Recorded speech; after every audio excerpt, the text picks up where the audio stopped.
Hello friends, কেমন আছেন আপনারা সবাই? আমার চ্যানেলটি আশা করি এনজয় করছেন। এখান থেকে আপনি অনেক কিছুই জানতে পারবেন। ফিউচারে যখন আমি লং ভিডিও দেব তখন আরও বিশদে জানতে পারবেন। আপাতত আমি শর্ট ভিডিও দিচ্ছি, এটাই দেখুন। আজকে আমার ভিডিওর টপিক হচ্ছে,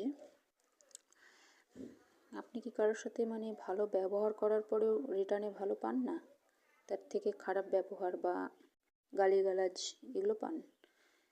তো কেন পান সেটা? আধ্যাত্ম কী বলছে? আধ্যাত্ম বলে কারণ ছাড়া কার্য হয় না, ঠিক আছে? আপনি যদি একটা বলকে ওয়ালে টোকা মারেন, সেটা ব্যাক করে আপনার দিকেই আসবেই, সেটা কেউ আটকাতে পারবে না।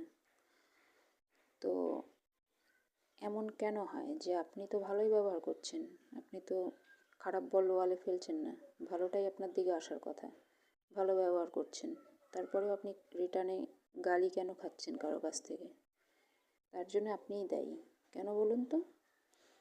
কারণ আপনি নিজেকে খুব চালাক ভাবেন, ঠিক আছে? কিন্তু আপনাকে যে পৃথিবীতে এনেছে, ভগবান, মানুষ তো নিমিত্ত মাত্র। মানুষ পৃথিবীতে কাউকে আনার কে? ভগবান আনে, ঠিক আছে? তো যে আপনাকে পৃথিবীতে এনেছে সে কতটা বুদ্ধিমান তাহলে সেটা ভাবুন। আপনি নিজেকে চালাক ভাবছেন, আপনি মুখে মিষ্টি মিষ্টি কথা বলছেন মানুষের সাথে, ঠিক আছে, খুব ভালো ব্যবহার করছেন, কিন্তু ভেতরে তার সম্পর্কে নেগেটিভ চিন্তা আপনার মনে, ঠিক আছে? আপনি মনে মনে নেগেটিভ চিন্তা করছেন, মুখে আপনি খুব ভালো ভালো কথা বলছেন। আপনি আমার বাড়িতে এসেছেন, খেয়ে যান, দুপুরবেলা করে এসেছেন, খেয়ে যান, কিন্তু মনে মনে আপনি বলছেন দুপুরবেলা করে পেট নিয়ে চলে এসেছে, গেলেই বাঁচি, কখন যে যাবে, ভেতরে ভেতরে আপনি সেটা চিন্তা করছেন। তো আপনি নিজেকে বুদ্ধিমান ভাবছেন, কিন্তু এদিকে ভগবান তো সিস্টেম অন্যরকম করে রেখেছে না? Vibration works. আপনি ভেতরে যেটা ভাবছেন সেটা ভাইব্রেশনের আকারে যে আপনার বাড়িতে এসেছে তার ওখানে সেন্ড হবে, সেটা vibration. It's like a SMS।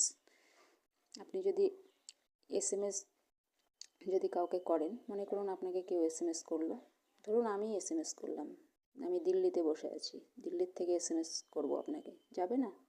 অবশ্যই যাবে। SMS করার জন্য তো আর আপনার বাড়ি গিয়ে SMS করার দরকার নেই, দিল্লিতে বসেই করতে পারবো। তো ঠিক সেরকমই, তো ভাইব্রেশন কিন্তু পৌঁছে যাবে তার কাছে, তখন সে ব্যক্তি বুঝতে পারবে, ডাইরেক্ট সে বুঝতে পারবে না যে আপনি তাকে চলে যাওয়ার জন্য ওরকম করছেন, কিন্তু সে ইজি ফিল করবে না, সে থাকতে চাইবে না আপনার বাড়িতে, তার ভালো ফিল হবে না, তখন কিন্তু সে চলে যাবে। তো এইভাবেই ভাইব্রেশন ওয়ার্ক করে, ঠিক আছে? আপনি আপনার চিন্তা ভাবনাটা